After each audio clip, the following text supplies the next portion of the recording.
Hola, buenos días. Bienvenidos al curso online de español. Me llamo Carlos Izquierdo Tobías y soy exprofesor visitante de Jamia Millia Islamia en Nueva Delhi. Ahora nos encontramos en el módulo 22 del paper 7 que se titula La enseñanza del español como lengua extranjera y que fue preparado por la doctora Alka Jaspal y la profesora Rini Ghosh, profesoras en el área de L. En este módulo vamos a hablar de cómo preparar el documento de planificación. La mayoría de los profesores encuentran dificultades a la hora de preparar la sesión de clase L. Antes de la existencia del marco común, los profesores no prestaban tanto atención a la documentación y solo sabían lo que iban a enseñar en el año académico sin enfatizar el objetivo de cada nivel. En la docencia, el plan y su respectiva planificación son importantes porque contribuyen a reducir imprevistos durante el desarrollo de la clase y prever cuáles competencias, indicadores de logro y contenidos se alcanzarán a lo largo de un periodo determinado. De igual forma, permiten prever las actividades, los recursos y las técnicas de evaluación que se utilizarán para asegurar el alcance de los elementos curriculares. Planificar el proceso de enseñanza, aprendizaje y evaluación significa tomar decisiones. En el caso de la planificación de los aprendizajes, son las y los docentes los primeros responsables de la tarea educativa. Un documento de planificación es un instrumento mediador entre la teoría y la práctica. Es un instrumento integrador de los componentes que intervienen en la acción didáctica a fin de brindarle sentido a la unidad. Es un instrumento que posibilita al maestro anticipar de manera reflexiva, creativa, flexible y comprometida su acción didáctica. Es un referente dinámico que orienta la evaluación y el reajuste o modificación. Actualmente, planificar, organizar o programar la tarea escolar puede referirse a designar un conjunto de contenidos y actividades pensados para desarrollar en un tiempo relativamente próximo con el objetivo de alcanzar los propósitos planteados en el currículo. Sin embargo, los docentes a lo largo de la historia han programado su tarea aún con estrategias muy personales y de sentido común a partir de libretas en donde anotaban los temas y las actividades. Más tarde, cuando surge el conductismo, estas planificaciones respondían más a procesos cuya finalidad era comprobar los resultados en las conductas de sus alumnos, estableciendo anticipadamente qué era lo que se deseaba modificar. Es decir, la planificación se basaba en establecer las estrategias didácticas para llegar a un resultado final determinado que debía ser medible, dando todo un carácter tecnológico a la misma. El profesor es el que potencia, apoya y posibilita el aprendizaje. Programar es una de las tareas que realizamos todos los profesores en la organización de nuestras clases. Atendemos a las necesidades didácticas de los alumnos, a las características y nivel del grupo e intentamos responder a la programación del curso. Esta programación, realizada habitualmente por el equipo de profesores, concreta y adapta a cada realidad del currículo y el currículo, como marca global, traduce los principios del sistema educativo en fines, objetivos, contenidos, criterios de evaluación y sugerencias metodológicas que servirán de referencia a cada una de las concreciones programáticas subsiguientes. No todos los profesores tendrán que elaborar un currículo, pero todos tendrán que entender sus fundamentos para poder aplicarlo.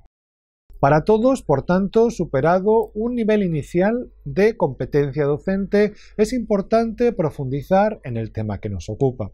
Bren, en el 87, al plantear los cambios en los currículos de lenguas, recoge la noción de paradigma propuesta por Kuhn.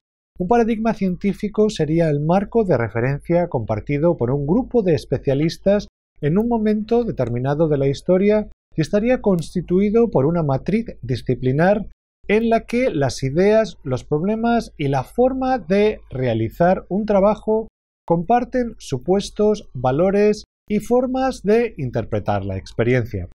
Hablaremos pues de un nuevo paradigma en el área curricular de lenguas cuando las ideas, creencias, experiencias prácticas sobre lo que es la lengua, sobre su uso, sobre su aprendizaje y enseñanza hayan cambiado. El documento de planificación ayuda al profesor a planificar la lección didáctica, las actividades, los conceptos, los recursos léxicos, el tiempo que necesita para cubrir el tema y también tiene que crear un espacio entre lo que los alumnos han aprendido y lo que van a aprender. Este documento sirve como puente entre los conceptos adquiridos y los conceptos que se tienen que aprender.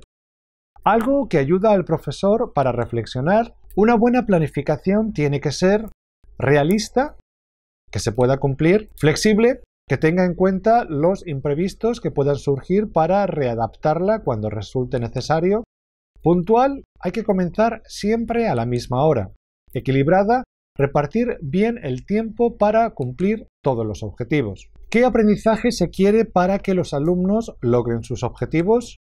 ¿Mediante qué situaciones de aprendizaje podrán lograrse dichos objetivos? Estamos hablando de las actividades. ¿Qué recursos se utilizarán para ello? ¿Cómo evaluaré si efectivamente los alumnos han logrado dichos objetivos? Aunque supone un gran desafío para los profesores a la hora de preparar el documento, porque siempre sale la pregunta de qué poner y de qué no poner en él. Muchas veces, muchas instituciones tienen ese documento sin un objetivo claro. El documento de planning tiene que ser un documento vivo y que los profesores siempre tengan que actualizar. El documento no puede ser preparado independientemente del libro, los materiales didácticos, las actividades o el conocimiento previo de los alumnos. Los siguientes puntos tienen que estar reflejados en el documento. 1. El nombre o título de la lección. El profesor puede coger el nombre que menciona el libro. 2. El tiempo, por ejemplo, 2 semanas. Por favor, recuerde que el límite puede variar. 3. Los vocablos. No tiene que poner la lista de todos los vocablos, sino los que necesitaremos para dar una idea. 4. La gramática, los posibles conceptos que se van a enseñar. 5. El conocimiento previo. Es importante tener un espacio para un repaso. 6. Las actividades. A la hora de preparar el documento, el profesor puede sugerir algunas actividades, pero puede añadir más que vayan saliendo durante la enseñanza. 7. Recursos. Es obligatorio incluir la lista de los recursos que pueden ser tomados de diferentes partes del libro, un vídeo, etc. Es necesario tener un listado de materiales y recursos disponibles y útiles para enseñar o aprender la materia. Es recomendable que la lista de referencias bibliográficas sea corta o esté dividida en materiales básicos u otras categorías deseables para quien quiera saber más. Además, es interesante que sea una lista anotada de manera que los estudiantes dispongan de información relevante sobre las publicaciones que se les proponen, si pertenece a un determinado enfoque o corriente teórica o doctrinal, si se trata de una revisión que permita una buena introducción a un tema, una revisión crítica, etc. De hecho, estos comentarios pueden servir a los estudiantes para formar un criterio que después pueden aplicar a la selección de material futura por ellos mismos. Los recursos pueden también incluir materiales elaborados por el propio profesor o un equipo docente para la realización de ciertas actividades, por ejemplo, descripción de problemas o proyectos que llevarán a cabo, una selección de materiales que el profesor ha seleccionado, así como páginas web con recursos de interés. Al final, es importante introducir la experiencia de los alumnos en esta selección. Recuerde que este tipo de documento funciona como base para los profesores que vengan detrás. Una guía docente para los estudiantes o de aprendizaje es una herramienta que tiene varios usos. Sirve como guía de comunicación con estudiantes actuales o futuros estudiantes, con compañeros de cara a la administración, y también es una herramienta que permite al profesor planificar la enseñanza. Finalmente, y a través de la transparencia que permite, facilita la coordinación con otros profesores y materias. Aquí enfatizaremos especialmente su utilidad para los estudiantes y para el propio profesor. De cara a los estudiantes, su principal utilidad es proporcionarles una explicación clara sobre 1. Los objetivos y resultados de una materia que sabrán y serán capaces de hacer después de cursarla. 2. ¿Qué trabajo ha planteado el profesor para alcanzar dichos objetivos? Y, muy íntimamente relacionado con esto, ¿cómo se evaluará lo que el estudiante ha aprendido? ¿Cómo se ha organizado el trabajo a lo largo del tiempo en el que tiene lugar el módulo o el aprendizaje de la materia? 4. Con el conocimiento que una guía bien elaborada proporciona, el estudiante estará en mejor situación para comunicar la lengua. 5. Estar motivado por la materia, ya que objetivos y plan de trabajo se le presentan de forma comprensible. 6. Planificar y distribuir mejor su trabajo a lo largo del cuatrimestre o del curso.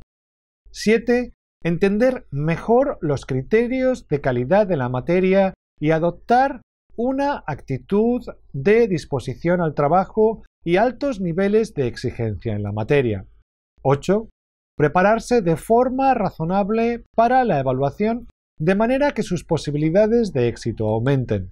Recuerde que el tiempo del estudiante también es muy importante. De todos modos, es sabido que a la hora de aprender, el estudiante necesita tiempo suficiente para la realización de actividades que, se supone, le permitirán aprender, por ejemplo, proyectos, trabajo en grupo, etc. Este tipo de actividades, junto con la asistencia a clases, seminarios, presentaciones, conforma lo que se denomina carga de trabajo. El tiempo y la carga de trabajo son dos conceptos correlacionados que determinan el rendimiento del estudiante. Y no podemos sobrecargar a los estudiantes con exceso de trabajo porque cuando esto ocurre, la única forma de realizarlo es acudiendo a una estrategia de aprendizaje superficial en la que los estudiantes aprenden muy poco o nada. A la hora de determinar la cantidad de tiempo de estudio que los estudiantes necesitan para lograr un aprendizaje de calidad, se hace indispensable el cálculo de la carga real del trabajo. El tiempo se ve influenciado por muchos factores: habilidad y talento, motivación, calidad del conocimiento previo del estudiante, objetivos que se plantean, dificultad de la materia, calidad de la enseñanza. Por todo ello, la estimación del tiempo de estudio que el profesor debe hacer para programar una materia resulta complicada. Así pues, una vez hecha la estimación inicial, se recomienda recurrir a una aplicación para calcular el tiempo. Cuando estimamos el tiempo de estudio, deben tenerse en cuenta todas las actividades que el estudiante necesita para conseguir un aprendizaje de profundidad. Por ejemplo, si solo se requiere asistencia a clase, el tiempo necesario será menos, pero si se requieren actividades más extensas, el tiempo también aumentará. Respecto al nivel de dificultad de cada materia, es esencial tener en cuenta dicho nivel para determinar la carga de estudio y trabajo y, por lo tanto, la cantidad de tiempo necesario para lograr un aprendizaje en profundidad, para no suscitar el problema que aparece cuando el estudiante se orienta hacia un aprendizaje superficial debido a la falta de tiempo. Uno de los factores importantes en la planificación es el nivel de motivación que muestran los alumnos. Resulta fundamental relacionar un contenido de estudios con otras materias, objetivos a corto y medio plazo, y con la titulación y una actividad profesional, objetivo a largo plazo. Es recomendable tener en cuenta las competencias del grupo a la hora de planificar. Muy a menudo encontramos que el documento de planificación no está en concordancia con el nivel de la clase. El planning tiene que ser más personalizado y es responsabilidad del docente actualizarlo con frecuencia. También es importante considerar que el libro de texto siga las normas del marco común. El documento de planificación necesita tener en cuenta las siguientes cuestiones. A. La programación del departamento selecciona y adapta el currículo a una etapa o cursos determinados, objetivos, contenido, evaluación, concreciones metodológicas y temporalización. B. La programación de aula supone un grado más de concreción al aplicar la programación del departamento a un grupo determinado, adaptando la metodología y la distribución de objetivos y contenidos en unidades didácticas a los intereses y necesidades de los alumnos. Es importante recordar que los niveles crecen en espiral de forma que la exigencia y por tanto el número de horas que se prevé para cada nuevo nivel va aumentando en proporción geométrica. Los alumnos tardarán más del doble en alcanzar el nivel umbral desde el nivel plataforma de lo que tardaron en alcanzar el nivel plataforma. Luego es probable que necesiten más del doble de tiempo para alcanzar el nivel avanzado desde el nivel umbral de lo que tardaron en alcanzar el nivel umbral desde el nivel plataforma, aunque los niveles aparezcan como equidistantes en la escala.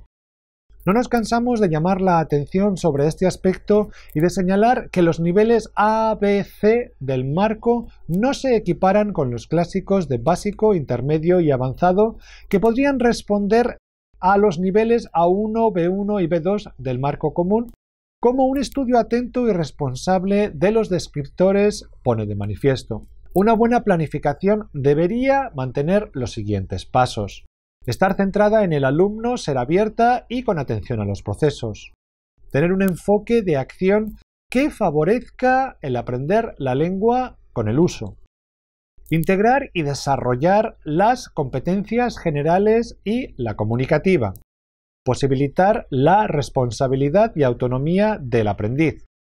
El último escalón sería el desarrollo de la unidad didáctica y el del plan diario de clase. Por estas razones es recomendable, una vez identificados los objetivos que pudieran corresponder a una materia o asignatura, establecer una distinción entre aquellos que son esenciales, deseados o especializados. Los esenciales se consideran imprescindibles o el núcleo de la materia, mientras que los deseables no son tan centrales, aunque su conocimiento puede ser interesante o quizá aportar algunos elementos de interés para enfatizar ciertos perfiles profesionales. Este distinto carácter, como puede verse, queda reflejado en el peso o dedicación temporal que se da a cada categoría de objetivos. Los segundos, en todo caso, serán prescindibles en caso de que, ya sea en una primera vuelta o más adelante, se considere que debe reducirse la extensión del programa. Si el curso también involucra el módulo de autoaprendizaje, el profesor necesita incluir en su documento el tiempo